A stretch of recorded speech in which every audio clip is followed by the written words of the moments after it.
So thanks everyone. I'm going to take you through some aspects of nutrition and cancer prevention and go through the evidence for this. And what I hope to cover in this talk are the following: how diet contributes to cancer development, how to reduce your risk of cancer, how you might improve survival after a cancer diagnosis, and of course what we feel is the components of a healthful diet.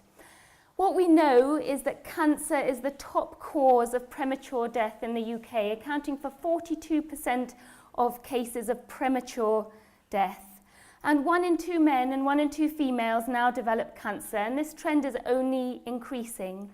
And more than 50% of all cancers are due to lung, breast, prostate and colon cancer. And I'll use these as examples as we go through. And the best estimate is that around 10% of your risk comes from genes. So you can influence more than 90% of your chances of getting cancer. But overall, Cancer Research UK states that 40% or more of all cancers are preventable through sensible lifestyle approaches. So where have we gone wrong? And these are my thoughts on this. So I think we continue to doubt and disbelieve epidemiological data. If we continue to rely and only accept randomized controlled studies, we are not going to take on board all the evidence that we have in front of us now. And I've already used the example of smoking. There is not a single randomized study showing that smoking causes cancer. There is an overemphasis on the understandings of the genetics of cancer once cancer is actually developed, and it's just too late at that stage. We continue to separate diet into its individual components, fat, protein, carbohydrates, whereas we have to start thinking about healthful patterns of disease. Sorry, not disease, diet. We continue to hope that supplements can compensate for unhealthy diet, and there's not a single study that shows that supplementing your diet can prevent cancer. We allow pharma, and sorry Farouk if you're still in the audience, we continue to allow pharma to design and run our clinical trials because as society and governments we can't afford these big trials, and pharma rely on drugs that are going to make them money and not diet interventions. And we fail to apply a precautionary principle, and I'll come back to examples of this. So going back to 1892, Scientific American published this: cancer is most frequent among those branches of the human race where carnivorous habits prevail. And a few years later in New York Times, it was noted in Chicago that cancer was increasing amongst meat eaters, particularly among foreign-born using foods derived from diseased animals. And on the other hand, Italian and Chinese, practically vegetarians, show the lowest mortality of all. And since this time, we have a wealth of data that confirm these associations between a predominantly animal-based diet and the rising incidence of cancer. And here are just a few of them. In the EPIC study, which is close to home, it's the European Prospective Investigation into Cancer and Nutrition, followed more than 500,000 individuals in 10 European countries for over 15 years, and we've learned a lot from it. The Adventist studies have given us a wealth of information. Harvard University have produced 2 large studies in women, the Nurses' Health Study, and in men, the Health Professionals Follow-Up Study. And the National Institute of Health, American Association of Retired Persons, followed 500,000 people between the ages of 50 and 70, and is one of the largest ever studies.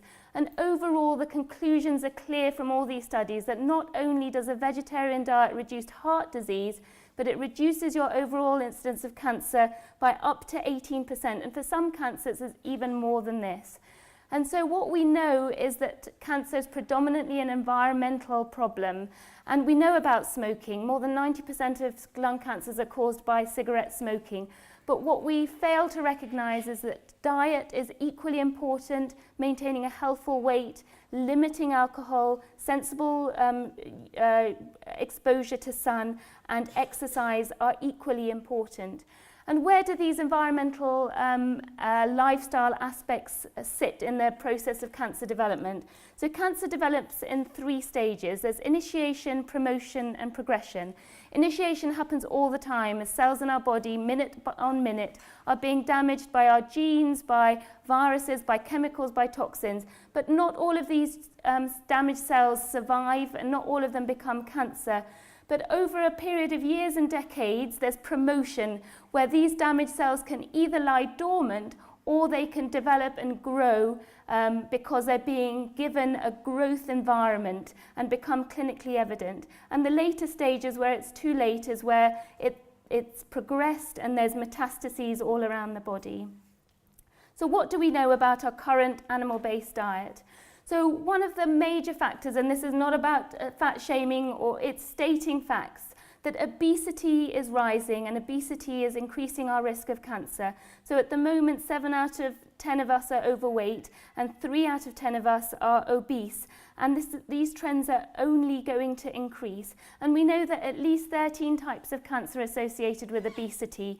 So some of our commonest, such as breast cancer and bowel cancer, and some of the rare, really difficult ones to treat, such as pancreatic and esophageal, are associated with being overweight. But what we know about diet, and this slide is from following 60,000 Adventists in California, that those that maintain a healthful weight are predominantly plant-based. You can see here that the vegans are the only group that are within the normal healthy BMI. And how do we believe obesity is causing cancer? Mainly because fat cells lead to the production of hormones. So we've heard a lot about estrogen, and estrogen is fueling female cancers such as ovarian, womb cancer and breast cancer. There's higher levels of insulin and insulin-like growth factor when there's an abundance of fat cells. And in addition, being overweight and having excess fat cells is an inflammatory environment in the body, which leads to the production of chemicals and cytokines that is promoting growth. And the other consequence of obesity that we've heard a lot about is the increased risk and rise of chronic disease. And this study was published just earlier this year in the BMJ, looking at more than 400,000 people from Taiwan and showing that cancer death and cancer incidence was much higher in those who already had an underlying chronic disease, whether it be lung disease, kidney disease, heart disease, or diabetes. And up to a third of cancer deaths are being contributed to by an underlying chronic disease. So despite the fact that I don't want to break down diet into individual components, we have known for a long time that animal components, whether it be fat or protein, is associated with rising cancer rates. And this is from the China study, which quotes a study published in 1986 in the Journal of Cancer, showing that as countries increase their intake of fat on the x-axis, you can see the rising rate of cancer. And here is breast cancer, and the rate of dying of breast cancer increases with the amount of animal fat. But when you do the same graph and look at plant foods and plant fats, you don't get this linear association. And since this time, we have further studies that have shown that the higher intake of saturated fat, which only or predominantly comes from animal-based foods, there's a higher risk of breast cancer, aggressive prostate cancer, and interestingly, even if you're a smoker, the amount of saturated fat you're eating influences your rate of getting lung cancer. And of course, you can't separate fat from protein, and this study followed more than 6,000 Americans over 18 years and showed that as the amount of protein, particularly animal protein in the diet, increases, you can increase your risk of cancer by 4 times, whereas a low protein diet, mainly made up of plants, results in a lower incidence of cancer. And the WHO in 2015, based on a large number of data and studies produced by the International Agency for Research into Cancer, have classified processed meats and red meats as carcinogens. So processed meat causes cancer. It's a group 1 carcinogen, and it's contributing to 20% of all colorectal cancer in the UK. And red meats are probable carcinogens. So this is where I come back to the precautionary view. You know, we don't know for definite it causes cancer, but if it probably causes cancer, of course we should limit it in our diet. And why is this? So we've heard about the heme iron and it causing a pro-oxidant environment and giving rise to high levels of free radicals. So heme iron is toxic to cells. It also leads to the formation of nitrosamines, which are carcinogens. the nitrates and nitrites that are used in the processing of meat and give it its red colour and stop the production of botulism toxin also cause the production of nitrosamine. And for an example, one hot dog results in the same amount of nitrosamine in the body as 4 cigarettes. And of course, if you're taking in these toxins with the processed and red meats, you're denying yourself the benefits of the health of the plants, which are that animal foods are devoid of fibre, antioxidants and phytochemicals. And it's not just about animal foods, it's about the type and the quality of diet that we're eating. So this is just hot off the press from the BMJ, that processed foods, and they talk about ultra-processed foods that are so far removed from their initial ingredients, that have used additives, chemicals, salt, sugar, that have used cooking methods such as frying that result in the generation of carcinogens like acrylamide. And these processed foods are resulting in a 10% rise in risk of overall cancer. And just briefly to touch on dairy, I mean, this quote really says it all from Michael Clapper, the great proponent of plant-based nutrition. The purpose of cow's milk is to turn a 65-pound calf into a 400-pound cow as rapidly as possible. So it's full of growth fluid. And it's clear now that dairy, whether it's milk and cheese, is associated with increased risk of a number of cancers, but particularly prostate cancer. And a large number of meta-analyses confirm this association. So why do we think that animal foods, dairy, result in increase in cancer rates? And one of the main mechanisms is the role of insulin-like growth factor, so IGF-1. And we know this is important in the development of cancer because there is a group of individuals who have a rare form of dwarfism called Laron syndrome, and they have a genetic defect in the growth hormone receptor. They have particularly low levels of IGF-1, and they're virtually immune from cancer and also from diabetes despite being overweight. And what we know is our diet influences the level of IGF-1. So this graph shows that on the left-hand side, a vegan diet results in the lowest levels of IGF-1 in the blood, and it also leads to a 40% rise in its binding protein. So it's mopping up all this free IGF-1, and that's compared to a low-calorie diet in the middle and a Western, more traditional animal-based diet on the right-hand side. And we can influence our levels of IGF-1 within a few days. So this study took a group of overweight middle-aged men and put them on a plant-based diet and asked them to exercise. And within 11 days, they had a significant reduction of IGF-1 levels in their blood. And in the longer term, this reduced further. The other hormone that is significantly different in the blood of plant eaters compared to animal eaters is estrogen. And so the hashed line at the bottom is data from the China study looking at individuals in rural China, and the graph above in solid is comparing it to British women at the time, and the lifetime exposure to estrogen is about 30% less on a plant-based diet. And then we come back to the precautionary principle. We know that viruses cause cancer, HIV, HTLV1, hepatitis B, hepatitis C. We know that animal viruses can be transmitted to humans, so slaughterhouse workers in the poultry industry killing chickens and turkeys all day long have a 9 times increased risk of pancreatic cancer and liver cancer. And we know this is due to the transmission of a wart virus. So when it comes to viruses that we can detect in our blood, this is an example of bovine leukemia virus, which this study showed to be present in not only normal breast tissue on the left-hand side, but in 60% of breast cancer specimens, you can find evidence of the bovine leukemia virus. Now, people will say this is just correlation and not causation, which is true at the moment, but what are we doing with bovine leukemia virus in our blood? And surely we should take a precautionary view and not ingest the virus until we know it's safe to do so. And then just touching on what we drink. Alcohol, unfortunately, is a toxin, and it's associated with increased risk of at least 7 different types of cancer. And when it comes to cancer risk, there is no safe amount to drink. So just to move on to what we consider a healthful diet and anti-cancer type diet, we come back to this power plate. And we're talking about fruits, grains, legumes and vegetables.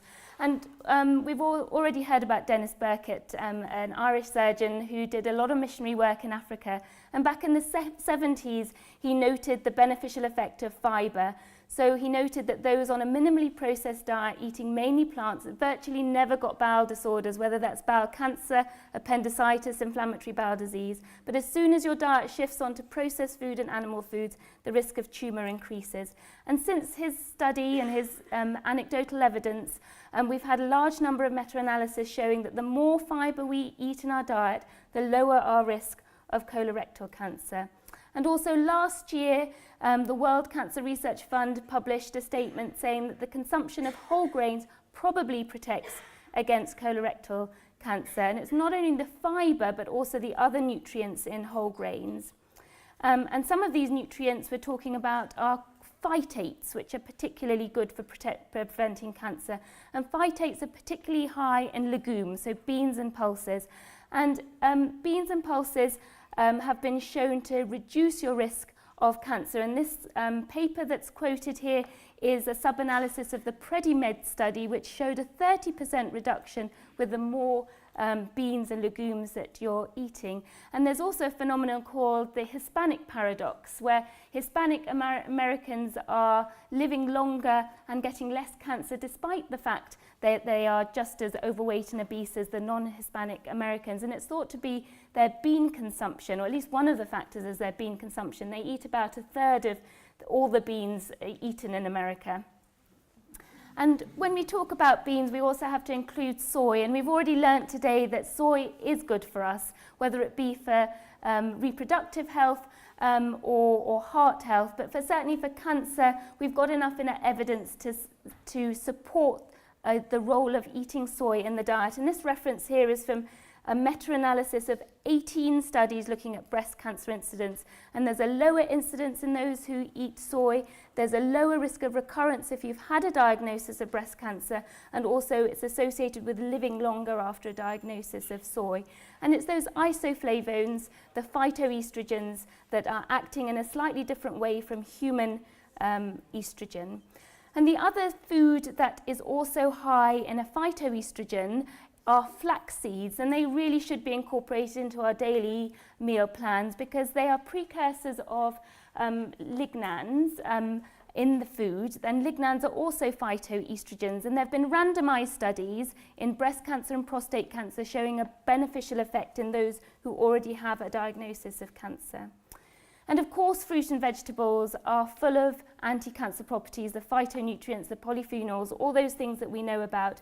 But this study from 2017 brought together 95 different studies showing that increasing your intake of fruit and vegetables, probably up to 10 portions a day, leads to a significant reduction in not only all-cause mortality, but around a 14% decrease in cancer incidence.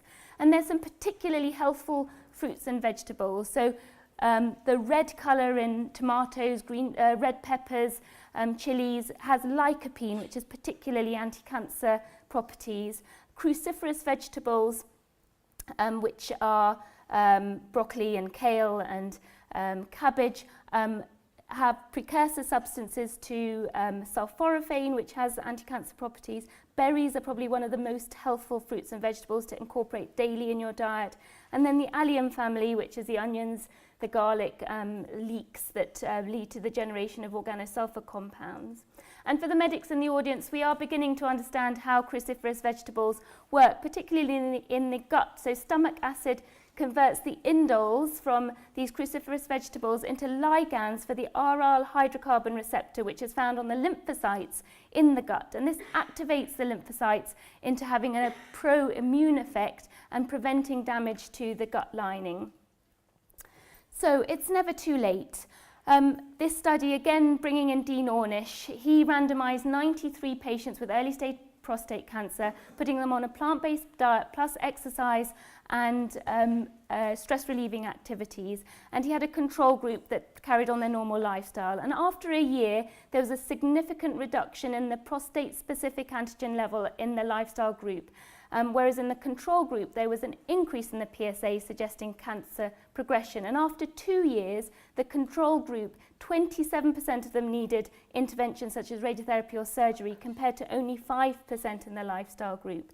And when he took the blood of these individuals in the lifestyle group and dripped them over the cells of prostate cancer in the laboratory, at baseline, before the intervention, they could only stop the growth of prostate cancer in the laboratory by 9%, but after a year, this had increased to 70%. And there is evidence now to suggest that changing your diet and altering your lifestyle after cancer diagnosis can improve your chances of surviving and reduce your risk of recurrence for colorectal cancer, prostate cancer, and breast cancer. And when it comes to drinking, the most healthful drink appears to be green tea. There's a lot of laboratory evidence supporting this, not so much in humans, but it seems to be beneficial for precancerous lesions such as in the gut, in the cervix, in the oral cavity, and particularly prostate cancer as well. The cautionary note here is that probably shouldn't take them as pills because they've been associated with liver damage, and also there's certainly chemotherapy agents that interact with green tea, so do check if you're on chemo whether green tea is okay or not. And with all these foods and plant substances, they appear to act at all stages of development of cancer, so initiation, promotion and progression. And then talking about spices, we should incorporate them liberally into our diets, and the king or queen of spices is turmeric. There's a lot of data on what we believe to be the active ingredient, which is curcumin, but actually there have been studies done with turmeric that has curcumin taken out and it still has healthful properties. And again, we believe that it works at all the different stages of cancer development. And the studies are mainly supportive in colorectal cancer, some data in pancreatic cancer, but probably the best data, and there are randomized control studies, are in early stages of myeloma, a type of bone marrow cancer. And again, when we look at this, it's a little busy, but what it shows is that curcumin works at all aspects of cancer development, whether it's to prevent damage to DNA, whether it increases the death of these damaged cells, or whether it inhibits the growth of blood vessels such that the cancers can no longer grow any larger. So in summary, I hope I've explained how a large proportion of cancers are preventable through our dietary choices. And of course, I haven't mentioned other really important things like exercise, stress-relieving activities. An animal-based diet is contributing to this high cancer rate, but so are processed foods. So we can't afford to be junk food vegans. And a whole food plant-based diet will reduce our overall risk of cancer.